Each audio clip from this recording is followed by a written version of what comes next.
प्रिय विद्यार्थियों, DSS online कक्षा में आपका स्वागत है। मैं आपकी हिंदी अध्यापिका सरता सिंह आज आप लोगों को हिंदी बाल राम कथा में अध्याय 1 अवधपुरी में राम के बारे में बताऊंगी। अवधपुरी में राम को आज हम पढ़ेंगे और उसकी व्याख्या करेंगे। अवधपुरी में राम, यह कथा अवध की है और बहुत पुरानी है। अवध में सरयू नदी के किनारे एक अति सुंदर नगर था, अयोध्या। सही अर्थों में दर्शनीय, देखने लायक, भव्यता जैसे उसका दूसरा नाम हो। अयोध्या में केवल राजमहल भव्य नहीं था, उसकी एक एक इमारत आलीशान थी। आम लोगों के घर भव्य थे, सड़कें चौड़ी थी, सुंदर बाग बगीचे, पानी से लबालब भरे सरोवर। रामायण, जो कि आप लोगों ने टेलीविज़न पर या फिर अपने घर में बड़े बुजुर्ग से इसकी कहानी को सुना होगा। तो यह कहानी कहाँ की है? अयोध्या की। और यह क्या है? बहुत पुरानी है। तो अवध में सरयू नदी के किनारे एक बहुत ही सुंदर नगर था, जिसका क्या नाम था? अयोध्या। सही अर्थों में इसको कह लीजिए तो ये दर्शनीय थे, देखने लायक थे। भव्यता जैसे इसका क्या हो? दूसरा नाम हो। जैसे ये नगर क्या था? बहुत ही सुंदर और अद्भुत था। अयोध्या में जैसे केवल राजमहल ही भव्य नहीं था, यहाँ की जो भी इमारत थी वो भी क्या थी? आलीशान थी। लोगों के घर भी क्या थे? भव्य थे, सुंदर थे। जो यहाँ के सड़की थी वो भी क्या थी? चौड़ी थी। और जो बाग बगीचे थे वो भी क्या थी? वहाँ भी हमेशा सुंदरता रहता था। और जो वहाँ का तालाब था वहाँ पे भी क्या थी? हमेशा पानी भरा रहता था। और जो वहाँ के खेत थे वहाँ पे हमेशा फसलें क्या होती थी? जो हम मतलब हमेशा हरियाली लहराती रहती थी। हवा में हिलती फसलें सरयू की लहरों के साथ खेलती थी। और जब भी हवा चलती थी तो जो फसल होती थी, तो जब सरयू नदी की लहरें मतलब ऊपर ऊपर आती थी तो उनके साथ लगता था वो फसलें क्या हो रही हैं? खेल रही हैं। अयोध्या हर तरह से संपन्न नगरी थी। अयोध्या क्या थी? हर तरह से संपन्नता चारों तरफ भरी हुई थी।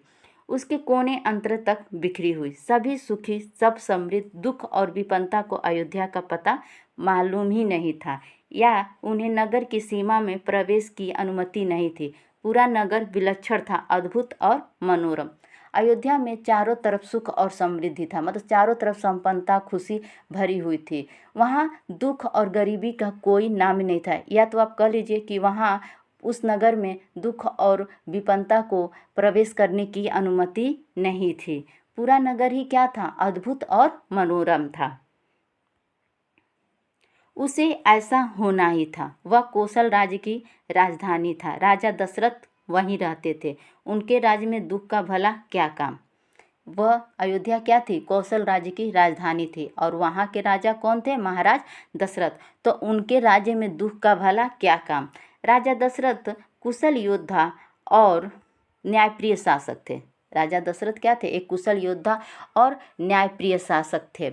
महाराज अज के पुत्र, महाराज रघु के वंशज, रघुकुल के उत्तराधिकारी। रघुकुल की रीति नीति का प्रभाव हर जगह दिखाई देता था।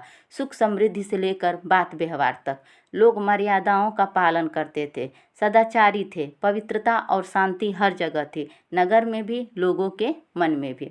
राजा दशरथ जो थे वह एक कुशल योद्धा और न्यायप्रिय शासक थे, और उनके पिता का नाम अज था। महाराज अज के पुत्र राजा दशरथ थे और रघु के वंशज, रघुकुल के उत्तराधिकारी।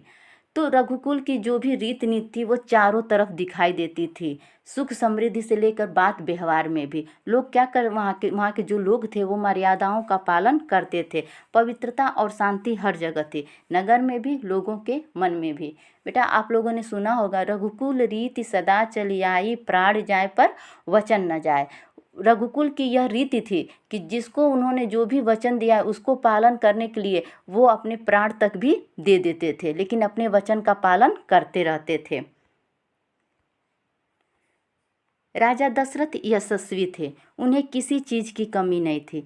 राज सुख था, कमी होने का प्रश्न ही नहीं था। लेकिन उन्हें एक दुख था, छोटा सा दुख, मन के एक कोने में छिपा हुआ। वह रह रहकर उभरता आता था, उन्हें सालता रहता था। उनके कोई संतान नहीं थी, आयु लगातार बढ़ती जा रही थी। उनकी 3 रानियां थीं, कौशल्या, सुमित्रा और कैकेयी। रानियों के मन में भी बस यही एक दुख था, संतान की कमी। जीवन सूना सूना लगता था। राजा दशरथ से रानियों की बातचीत प्रायः इसी विषय पर आकर रुक जाती थी। राजा दशरथ की चिंता बढ़ती जा रही थी। राजा दशरथ के पास सुख, समृद्धि, यश, इस चीज़ की कोई कमी नहीं थी, लेकिन फिर भी राजा दशरथ को एक दुख था, और वो दुख क्या था? संतान का। क्योंकि राजा दशरथ की 3 रानियां थीं, कौशल्या, कैकेयी और सुमित्रा, और तीनों रानियों से उनकी एक भी संतान नहीं थी। यही रह रहकर उनको हमेशा सताता रहता था, क्योंकि राजा दशरथ की आयु, जो उम्र थी, वो बढ़ती जा रही थी, और उनके यहाँ एक भी संतान नहीं था। यही बातचीत वह रानियों से कहते रहते थे। रानियों को भी इसी चीज़ का दुख होता जा रहा था, और राजा दशरथ की क्या होती थी? चिंता बढ़ती ही जा रही थी।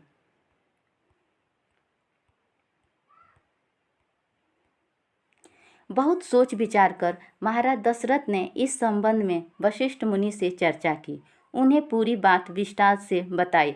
रघुकुल के अगले उत्तराधिकारी के बारे में अपनी चिंता बताई।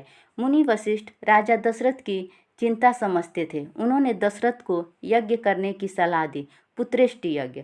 महर्षि ने कहा, आप पुत्रेष्टि यज्ञ करें, महाराज आपकी यह इच्छा अवश्य पूरी होगी। महाराज दशरथ बहुत सोचे विचारे और अपने कुल गुरु मुनि वशिष्ठ से इस बारे में बात की और अपने बातों को पूरी विस्तार पूर्वक बताया, और कहा कि रघुकुल के उत्तराधिकारी के बारे में मेरी चिंता बढ़ती ही जा रही है। तो मुनि वशिष्ठ ने राजा दशरथ को बताया कि आप पुत्रेष्टि यज्ञ का सलाह दिया कि आप पुत्रेष्टि यज्ञ करें। इससे क्या होगी? आपकी जो भी इच्छा है, जो भी मनोकामना है, वो पूरी हो जाएगी। यज्ञ महान तपस्वी ऋष्यशृंग की देखरेख में हुआ। पूरा नगर उसकी तैयारी में लगा हुआ था। यज्ञशाला सरयू नदी के किनारे बनाई गई। यज्ञ में अनेक राजाओं को निमंत्रित किया गया। तमाम ऋषि मुनि पधारे। शंख ध्वनि और मंत्रों उच्चार के बीच एक एक कर सबने आहुति डाली। अंतिम आहुति राजा दशरथ की है। यज्ञ महान तपस्वी, जो पुत्रेष्टि यज्ञ था, इसको महान तपस्वी ऋष्यशृंग की देख रेख में हुआ और पूरा नगर इसकी तैयारी में लग गया। जो यज्ञ था वो सरयू नदी के किनारे बनाई गई और वहीं यज्ञ किया गया, जिसमें अनेक राजाओं, ऋषि मुनियों को भी आमंत्रित किया गया। और उसके बाद शंख ध्वनि और मंत्रोच्चार के साथ एक एक कर सबने उसमें क्या की? आहुति डाली, और अंत में राजा दशरथ ने अंतिम आहुति डाली थी। यज्ञ पूरा हुआ। अग्नि के देवता ने महाराज दशरथ को आशीर्वाद दिया। कुछ समय बाद दशरथ की इच्छा पूरी हुई। तीनों रानियां पुत्रवती हुईं। रानी कौशल्या ने राम को जन्म दिया चैत्र माह की 9वीं के दिन। रानी सुमित्रा के 2 पुत्र हुए, लक्ष्मण और शत्रुघ्न। रानी कैकेयी के पुत्र का नाम भरत रखा गया। यज्ञ पूरा हुआ और अग्नि देवता इस यज्ञ से बहुत प्रसन्न हुए और उन्होंने आशीर्वाद दिया। तो कुछ दिनों बाद महारानी कौशल्या ने रामनवमी के दिन, चैत्र के रामनवमी के दिन राम को जन्म दिया। इसीलिए बेटा हम लोग रामनवमी मनाते हैं, क्योंकि उस दिन भगवान राम का जन्म हुआ था। चैत्र माह में रामनवमी आता है, तो राम के जन्म की खुशी में हम लोग उस दिन मनाते हैं, क्योंकि उस दिन राम का जन्म हुआ था।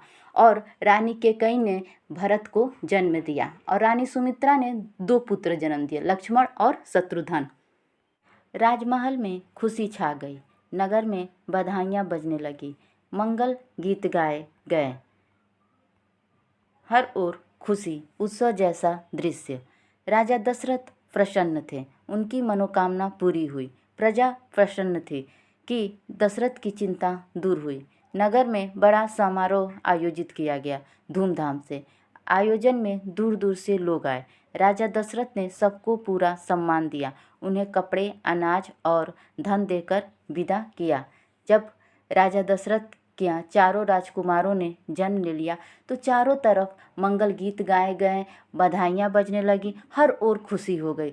जैसे कोई त्यौहार मनाया जा रहा हो। राजा दशरथ भी बहुत प्रसन्न हुए, क्योंकि उनकी जो भी मनोकामना थी, मतलब संतान की जो मनोकामना थी वो पूरी हो गई। और प्रजा भी प्रसन्न हो गई कि राजा दशरथ की चिंता क्या हो गई, अब दूर हो गई। इसलिए पूरे अयोध्या नगर में बहुत बड़ा समारोह आयोजित किया गया, जिसमें दूर दूर से लोग आए हुए थे। राजा दशरथ ने सारे लोगों का बहुत ही सम्मान किया और उन्हें कपड़े, अनाज और धन देकर विदा किया। चारों राजकुमार धीरे धीरे बड़े हुए। वे बहुत सुंदर थे, सुदर्शन। साथ खेलने निकलते तो लोग उन्हें देखते रह जाते, आंखें उनसे हटती ही नहीं थी। चारों भाइयों में आपस में बहुत प्रेम था। वे अपने बड़े भाई राम की आज्ञा मानते थे।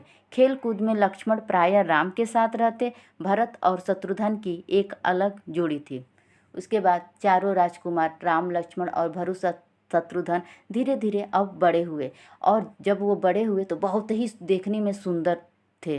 तो जब भी वो खेलने के लिए निकलते थे तो जो नगर के लोग थे वो हमेशा इनको देखने के लिए ललायक होते थे। जब भी ये एक साथ निकलते थे तो लोगों की आंखें इन पर से हटती नहीं थी, वह उन्हें देखते ही रहते थे। और चारों भाइयों को आपस में बहुत प्रेम था, और राम की आज्ञा का पालन लक्ष्मण, भरत और शत्रुघ्न हमेशा मानते थे। खेल कूद में लक्ष्मण हमेशा राम के साथ रहते थे और भरत शत्रुघ्न के साथ। तो भरत और शत्रुघ्न की एक अलग जोड़ी थी, राम और लक्ष्मण की अलग। और बड़े होने पर राजकुमारों को शिक्षा दीक्षा के लिए भेजा गया। उन्होंने कुशल और अपनी विद्या में दक्ष गुरुजनों से ज्ञान अर्जित किया, शास्त्रों का अध्ययन किया, शस्त्र विद्या सीखी। चारों राजकुमार कुशाग्र बुद्धि थे, जल्द ही सब विद्याओं में पारंगत हो गए। राम इसमें सर्वोपरि थे। उनमें कई अन्य गुण भी थे, विवेक, शालीनता और न्यायप्रियता। राजा दशरथ राम को सबसे अधिक प्रिय थे, ज्येष्ठ पुत्र होने के कारण और इन मानवीय गुणों के कारण भी। जब ये और बड़े हुए तो इनको शिक्षा दीक्षा के लिए ये कहाँ गए, गुरुकुल में। और वहाँ गुरुजनों से बहुत जल्दी ही, क्योंकि इनका जो दिमाग था वो बहुत तेज बुद्धि का था, तो इन्होंने बहुत जल्दी ही शस्त्र विद्या, शास्त्र, सब चीज़ को बहुत जल्दी ही अर्जित कर लिया और सब विद्याओं में क्या हो गए, निपुण हो गए। इसमें राम सबसे अधिक थे, सबसे अधिक सर्वोपरि थे, क्योंकि उनके अंदर कुछ अन्य गुण भी थे। कौन से गुण थे बेटा? विवेक, शालीनता और न्यायप्रियता। राजा दशरथ राम को सबसे अधिक प्रेम करते थे। वो उनके सबसे बड़े पुत्र थे और इन गुणों के कारण, क्योंकि उनके अंदर विवेक, शालीनता और न्यायप्रियता जैसे गुणों के कारण भी महाराज दशरथ राम को सबसे अधिक प्रिय थे। तो ये था बाल राम कथा में अवधपुरी में राम। इसके आगे की कहानी को हम लोग अगले वीडियो में पढ़ेंगे और उसकी व्याख्या करेंगे। धन्यवाद।